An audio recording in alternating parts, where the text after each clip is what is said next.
Taal Volcano update muna tayo mga buddy. At dahil nga medyo nakakapag-alala din itong mga ipinapakita ni Taal Volcano. So matagal-tagal na rin tayo walang update dito. At isa pa, parang nabago na naman yung yung trend niya ni Taal. Kasi usually nakikita natin siya tuwing umaga na malakas yung pag-usok. Pero this past few days walang ganong kalakas na pag-usok, lalong-lalo na sa umaga. And isang araw nga nandun tayo sa Cuenca, wala tayong napansin na degassing si Taal Volcano. Pero yung kanyang mga volcanic tremors, mga buddy, ay marami. So noong 15, nagkaroon ng advisory yan, ang PBOX, sa mataas nga na na volcanic tremor, and also itong SO2. 15, meron siyang 86 na volcanic tremor. 16 ng November, 65. Then 17, meron siyang 45.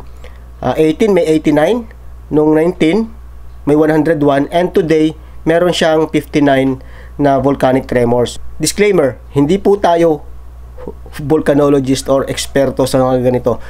Pero dahil doon sa mga natutunan natin sa mga pagbabasa natin, kahit pa paano may konti na tayong kaalaman sa mga ikinikilos ng bulkan. Pero ito mga buddy, ang babanggitin ko sa inyo, ang mga nagsasalita dito, ang mga nagsasabi dito ay mga eksperto. Kasi may napanood ako na isang video.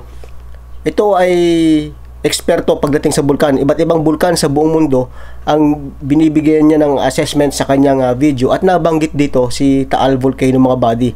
So ayon sa kanya, ito ka-upload lang, dahil nga doon sa increase ng mga volcanic tremors, sa pagtaas ng sulfur dioxide ni Taal, ay may increased risk compared to normal of Taal erupting in the next 2 weeks. Result, there is now an increased risk compared to normal of Taal erupting in the next 2 weeks. So yun po yung assessment niya. So ngayon, sinubukan natin na kuhanin din yung ibang assessment ng ating mga kakilala. At ito yung mga nabanggit niya sa akin dahil ipinorward ko sa kanya yung video. So tinatanong ko sa kanya kung ito po ba ay ay tama po ba ang assessment niya? Agree po ba kayo sa assessment niya dito sa kanyang video na to?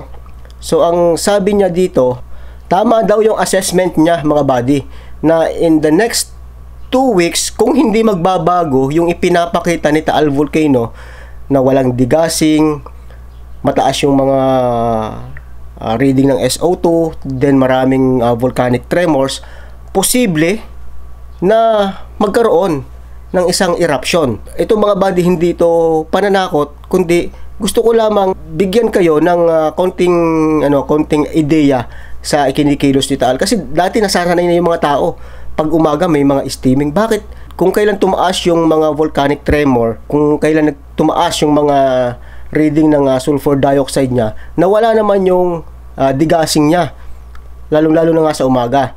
So ito yung sinasabi sa atin ng ating kaibigan, tama yung assessment na yan dahil naipon ang magma, kaya yung tremors nangyayari at bubbling inside ang new magma intrusion ni Taal, at naiipon sa loob ang gases, kaya lolobo yung lupa till it burst again to pop out the built up pressures.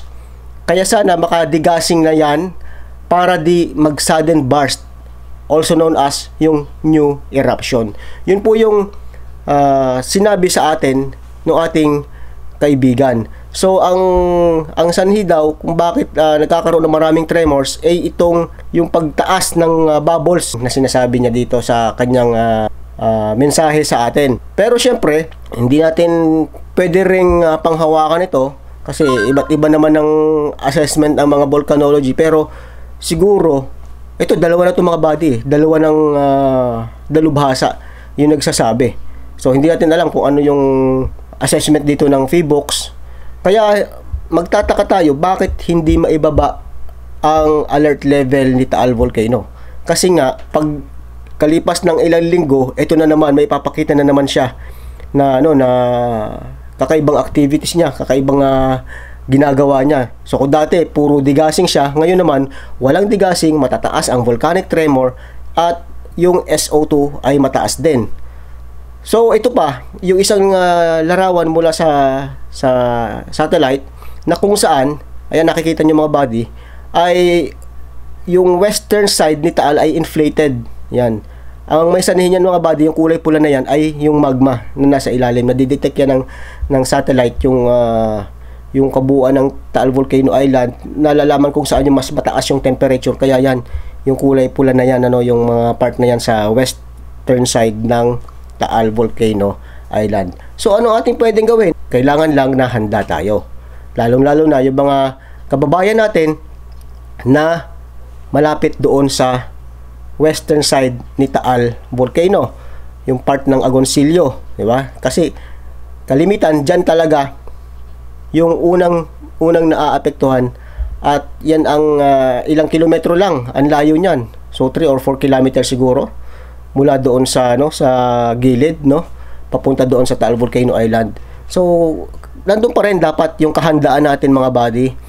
At huwag natin kalimutan na itong si Taal Volcano ay isang aktibong bulkan. Kaya may mga posibilidad na itong mga sinasabi ng mga eksperto na to ay mangyari. Kaya ang tanging magagawa natin ay maghanda lamang. Alamin natin kung ano yung mga evacuation drill, kung saan tayo pupunta, at syempre yung mga go bags natin, lagi kong pinapaalala, yung mga kailangan bitbitin natin just in case na mangyari itong sinasabi. Pero kung magkaroon ng pagbabago sa kinikilos si Taal, kagaya nga ng sabi dito ng ating kaibigan, kapag nagkaroon ng degassing, ayan, medyo siguro iba na naman yung magiging senaryo, makakasingaw, Sabi nga nung iba, mas maganda nga doon yung umuusok para at least ay nakakasingaw at nawawala yung pressure doon sa ilalim ni Taal Volcano. Kailangan handa lang sila sa mga posibleng mangyari. Lagi po nating isipin na anumang oras ay pwedeng magpakitang gilas itong si Taal. Sabi pa nga niya dito, yan ang problema kay Taal Volcano. Yung palaging magkakaroon ng sudden burst, nabubulaga na lamang sa mga tao, di ba? Kaya madami ang nagiging casualty ni Taal Volcano sa mga previous eruption niya kasi nga yung biglaan, minsan gabi pa mangyayari.